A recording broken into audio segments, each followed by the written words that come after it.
So great start for you. By the way, noticed when you were signing your contract, you signed it right-handed. Is that correct? Can you tell us about that? Is that just one of the quirky things about a lefty? You sign right-handed? Yeah, it's kind of, I guess I'm a little more fine motor skills. I do right, so whether it's writing, eating, playing pool or ping pong, I play it right-handed, and then athletic, more, I guess, athletic sports, throwing, kicking, stuff like that is left. What a great way to start his press conference, right? Asking him why he writes right-handed.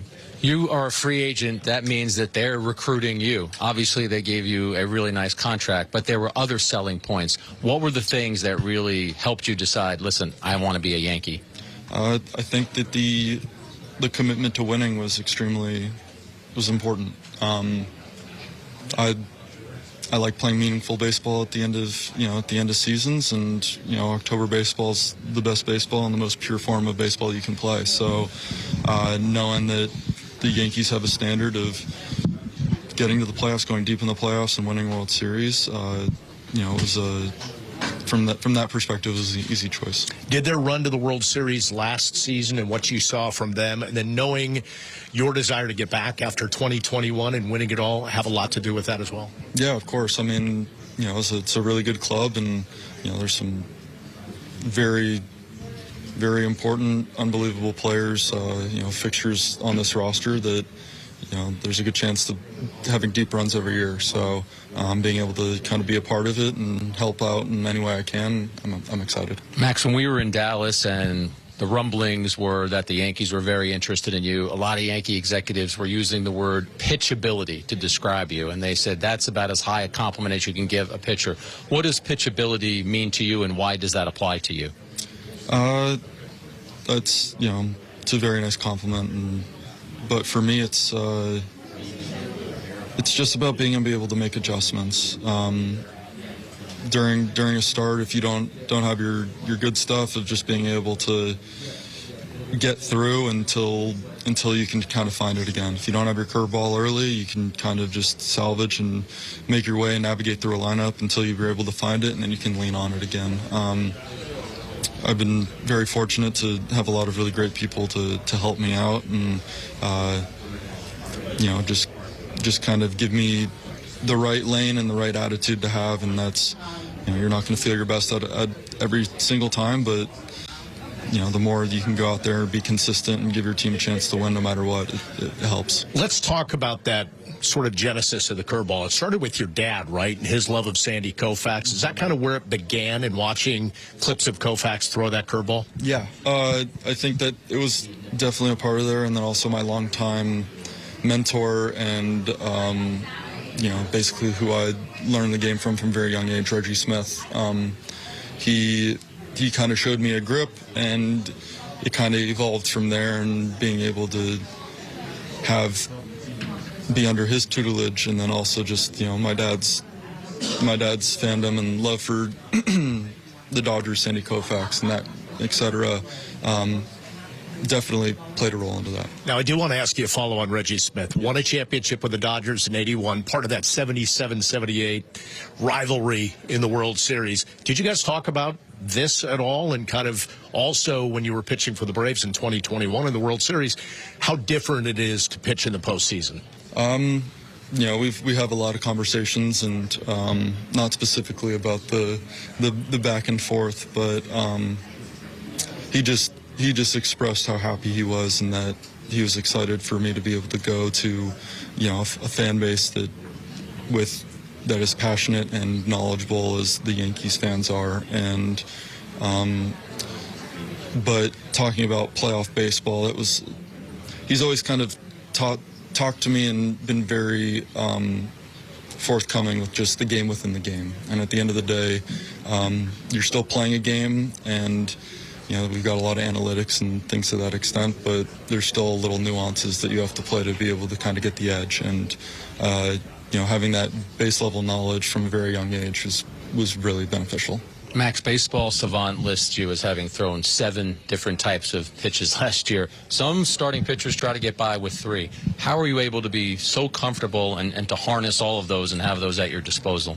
I would say that there's probably more classifications than actual pitches. There's been times where stuff has evolved and kind of morphed into other pitches, and kind of just goes back to, if you don't have it a certain day and you're not feeling it, then you can just kind of figure out how to get through. And at the end of the day, it's not as much about having my stuff as it is being able to try to get the result, and being able to just try to pitch, rely on my teammates behind me, and kind of like I said, just being able to go deep into games and give us a chance to win. That's what I feel like my job is to do. I heard you do an interview where, correct me if I'm wrong, you essentially said that it's you against a batter, but it's really you trying to put the ball in a certain area just to get that guy out. Is it more about you executing and less about the hitter?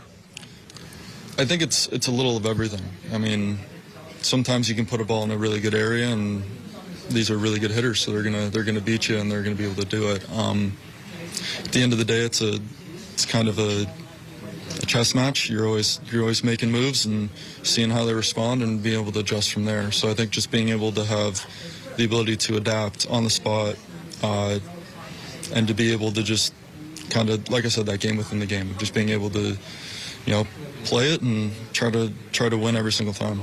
Max, you signed the contract up in the suite with Brian Cashman. It says, "Welcome, Max Fried," all over at Yankee Stadium. You're never going to forget this day. But if I were to give you the sentence, "I wouldn't be here without blank," who are some of the people that you will fill in the blank? I mean, I think it starts with my family. I've got some unbelievably supportive parents that drove me around for all of my different sports growing up, always really encouraging me to just play, be athletic. Always made the time to be able to do that, and without them kind of cultivating my love for sports and competition, I'm definitely not here today, because it's, especially when you're growing up and there's a lot of stuff going on, and for them to kind of sacrifice a lot of what they did to give me those opportunities, I'll forever be grateful.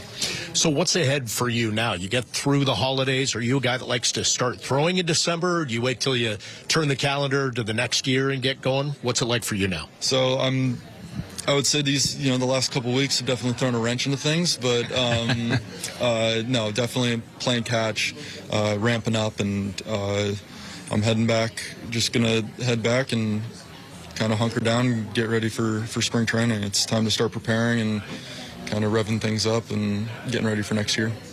I read a feature article on you that you like to play chess and you love board games, and you said that if someone drops a board game in front of me, I'm playing it. So Bob and I, the next time we interview you, we want to know, what board game do we need to bring? You name it, I'll start playing.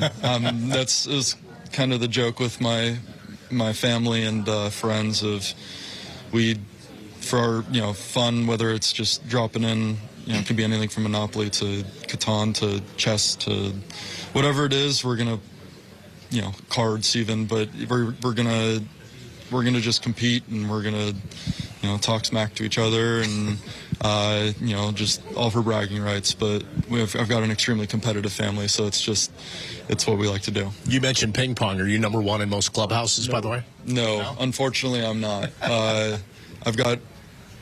Because I'm right-handed, I've got a really good backhand, but my forehand isn't all that great. So anything to this side, I kind of have to, not too much forehand. Yeah. So ping pong's not one of my strong suits, but I enjoy playing. Your teammates are picking up on that too, by the way. Oh, exploiting the forehands. Yeah, of course. No, that's fine. If I want to fix it, I gotta work at it. All right, one last thing before we let you go, and this will be something you can talk about with Jack in spring training when he's down there.